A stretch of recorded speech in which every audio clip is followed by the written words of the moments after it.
Today's video is about being a triathlete and using a single leg squat. Because it's a really common type of exercise that a lot of you can relate to and want to get better at to improve your running performance, cycling performance in particular. But there's a huge loads of challenges, misconceptions, what will mean you don't do that as good as possible. And there's a whole host of ways that you can get better at that, not just to be good in the gym, but to get stronger in a way that's going to influence your triathlon performance, minimize those pesky injuries. So for this one, we're actually going to do it quite like a tutorial. Craig will be the subject. I'm going to spin this camera around and I'm going to discuss it like almost you're looking at my coach's eye. So you can apply these things using this professional expertise like we use when we're coaching other people.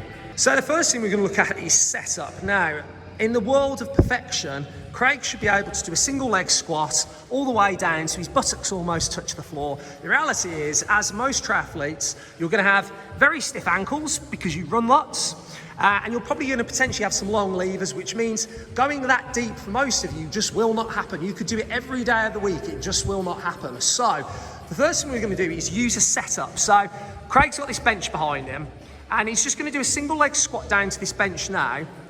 Down he goes, steady and controlled, and back up again. Now for him, that works at just the right distance. It's not too deep that he loses stability, but it's deep enough that we're getting sufficient range of motion to get strength for cycling and running goals. So if he just goes once more, a little wobble, and up, perfect. Now, if he moves that bench out of the way and tries to do that single leg squat exercise, quick demonstration now, let's see him go deeper, then see how the stability comes a problem. Here he goes. So he's going to start to shake a little bit. There he goes, the knee goes, and he's gone. If we get that instability there, we lose all the strength development possibilities. In other words, we're not going to strength train very well the muscles that we're trying to strength train because the range of motion is too deep and it becomes unstable. So use this. Craig, grab a place, pop it on the bench. So another way we can kind of reduce the range of motion if you're a little bit taller, you can pop a plate on the bench, and again that reduces the range of motion a little bit. So for example, if I don't know, you're someone who's a bit taller than Craig, and again you've got that touch and stand. So first key thing is don't think single leg squat work has to be getting your ass down to the floor. For most triathletes that will not happen, and it doesn't need to go that deep because the demands of triathlon.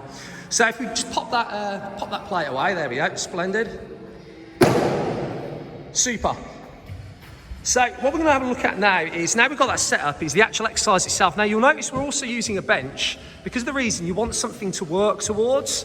So if Craig goes down again, he constantly knows during this movement that he's working towards the touch. He's going to wait for the touch, then when the touch comes he can drive.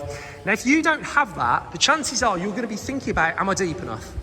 Am I too shallow? Have I gone past it? And it'll be a distraction. So having the bench to work towards is a key way to make sure that you can keep a strong, stable lower so we can get a powerful, strong stand back up again. Okay, now, if we come around the front, if Craig does a shoddy rep, you're going to notice one thing that goes on with this front knee. So if you're looking at his right knee, it's twisting inwards, his hip turns, there he goes. Now that will happen in most triathletes as they try and do this exercise. The key is to think about steering that knee outwards. So if we come around here, there we go. There's going to be a couple of tips we've got here. First of all, that knee there wants to stay here and not go here. So the first thing he's to do is going to think about keeping that knee pushed out that way. So here he goes. Splendid. And there's a couple of little shakes there, that's totally normal. That's him just fighting it, but he's still in control. Now another really cool tip is if you can't just think about it and you're still unstable, focus out the corner of your eye, there he is, on an object outside your leg. So he's going to keep that knee steered to that object. So steering, steering, steering, and standing. We know, again, scientifically, that's a way that can just heighten and improve your technique on those types of movements. And then the last thing that we're going to have a little look at is going to be how we load the exercise itself. So we can obviously use body weight. Now, one tip we've got is the hand position. So on your hand position, you want the arms out, and then he's just going to descend down. And that just helps counterbalance the movement and can offer a little bit more stability. Now, if you want to progress that, do you want to grab a, I don't know, 5 kilo weight or something like that? Depends how strong you're feeling. Now, if it's a suitable size weight, now what he can do is, as he lowers down, he can use that added weight for added intensity and resistance. Stand up tall, look at that, perfect. So you want your single leg squat work to work, so it helps you out here. So the 3 summary points that we went through on that little coaching masterclass was, first of all, your setup. You're a triathlete, you don't need to go ass to grass. You could waste valuable time trying to do that. Work for a range of motion where you can stay stable, and therefore we overload strength in the target muscles in the correct way. When you're running, when you're cycling, you don't go through deep knee angles, so we don't need to train that.